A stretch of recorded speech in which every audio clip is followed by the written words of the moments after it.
साथियों, जय हिंद, नमस्कार। मैं हूं के.एस. परिहार और इस वक्त मैं चमोली गढ़वाल के देवाल क्षेत्र के अपने पैतृक गांव में हूं। और ये इलाका एकदम ग्रेट हिमालय के एकदम नजदीक से है, जैसा कि आप बैक व्यू में देख पा रहे होंगे। तो दोस्तों, जनवरी का महीना है, ठंड काफी है और सन 2026 में आप सभी का सुस्वागतम एक बार फिर मेरे वीडियोज में। और जैसा कि मुख्य विषय पर आते हैं, अग्निवीर 2022 में पहला बैच सेना में शामिल किए गए थे 4 साल के लिए।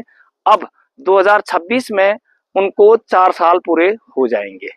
अब 4 साल पूरे होने, पुरानी शर्तों के हिसाब से 4 साल बाद 25% को सेना में लिया जाएगा और बाकी को बाहर कर दिया जाएगा अब तक की पॉलिसी में। जबकि अब 2026 में हो सकता है कि सेना द्वारा कुछ इसमें बदलाव भी किया जाए, ऐसे संकेत हैं। हो सकता है कि 25% से बढ़ाकर 50 या 75 जो भी संभव हो, ऐसा भी हो सकता है। लेकिन अब तक जो लोग सेना में अग्निवीर के तौर पर शामिल हुए थे, यदि उस बीच उन्होंने शादी कर ली होगी तो वो सेना में परमानेंट नहीं हो सकते हैं, अयोग्य माने जाएंगे। ऐसा सेना का स्पष्ट आदेश था।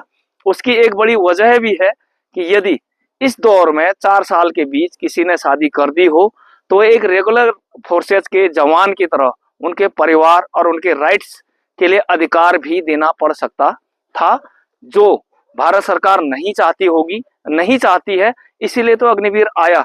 Pension, hospital facility, CID facility वगैरह वगैरह जो भी एक सैनिक को मिलता है या शहीद हो जाने के बाद आजीवन पेंशन और वो सम्मान जो एक रेगुलर फोर्सेज के जवान को मिलता है। अब अग्निवीर की शादी नहीं हो पाएगी। माना कि अग्निवीर 4 साल बाद नहीं सेना में लिए गए, वैसे ही खास करके आपके अन्य राज्यों में क्या होता है ये आप कमेंट्स में बताइएगा। लेकिन पहाड़ों में एज 30, 32, 35 तक हो चुकी है लड़कों की, यानी यूथ जनरेशन की शादियां मिल नहीं रही हैं, क्योंकि वहां पर भी क्यूआर मांगा जाता है, सरकारी नौकरी है या नहीं, देहरादून, हल्द्वानी या किसी शहर में मकान या जमीन है या नहीं। इसलिए कई बार नौजवान उत्तराखंडी नेपाल या किसी अन्य राज्यों से शादी भी करते हैं। आपने व्हाट्सएप पर, किसी के फेसबुक पर इस प्रकार के वीडियोज देखे भी होंगे। तो चलिए, ये था अग्निवीरों के संबंध में जानकारी की। एक तो सर्विस के दौरान शादी नहीं कर सकते, यानी कि उस पीरियड के दौरान, 4 साल के दौरान, जब तक कि वो परमानेंट ना हो जाए।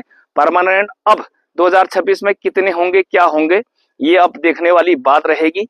लेकिन आप लोगों के नजरिए से पहाड़ों में खास करके जहां पर संसाधन बहुत कम है, एक बार इधर लगाइएगा जरा, सूखा पड़ा हुआ, खेतियां भी इतनी नहीं है, कोई विशेष रोजगार लोगों के पास यहाँ पर नहीं होता है।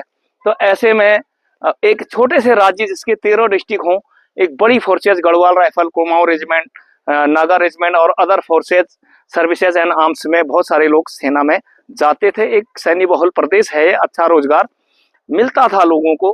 क्या अग्निवीर के आने से नौजवान मायूस है? क्या रोजगार के साधन टूटे हैं? और अब जब परमानेंट जब अग्निवीरों को करेंगे 4 साल बाद, तो कितनों को करेंगे? और इसके साथ ही 4 साल पहले उनकी नौकरी हो जाएगी। तब 8th सीपीसी में क्या वो स्टार्ट एज उनका बेसिक 4 साल इंक्रीजमेंट बढ़ा करके ऊपर जाएगा, या बेसिक एज ही शुरू होगा? वैसे भी सेना की सर्विस शॉर्ट सर्विस है, जिसका खामियाजा पेंशन तक बना रहता है, क्योंकि एक अंतरिम वेतन के आसपास कोई भी सैनिक पहुंच नहीं पाता है, जिससे पेंशन भी उतनी बढ़िया नहीं होती। और इसी नाम पर जो ओआरओपी के 3 रिवीजन हुए, फिर भी आप कहाँ हैं, ये भी जरूर बताइएगा। तो ये जानकारी थी अग्निवीर के संबंध में, जो अखबारों में के माध्यम से मुझे भी मिली और आप लोग भी देख ही रहे होंगे। इस संदर्भ में आपकी राय क्या है? अपनी राय कमेंट बॉक्स में जरूर दीजिएगा और बने रहें परिहार विजय पथ के साथ। जय हिंद, नमस्कार, वंदे मातरम।